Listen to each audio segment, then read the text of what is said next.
जरा सा कि तुम हो सीधे साधे तुम्हें पूछो मुझ छलो राजा जी होले राजा जी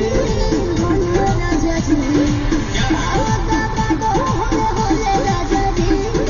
होले राजा जी कमरिया बोले बोले कमरिया बोले बोले कमरिया बोले बोले बोले बोले बोले राजा जी कमरिया बोले बोले बोले बोले बोले राजा जी कमरिया बोले बोले बोले बोले बोले रानी जी कमरिया बोले बोले बोले बोले बोले रानी जी बाली नचले जैसे भोले राजा जी कमरिया गोले गोले कमरिया गोले गोले कमरिया गोले गोले गोले गोले गोले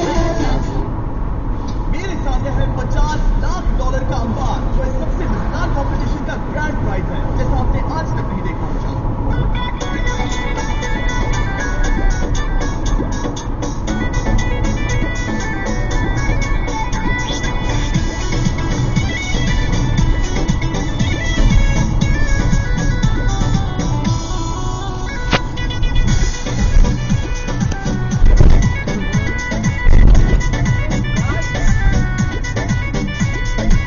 झूठो ही जिंदगी के हो जाए साजा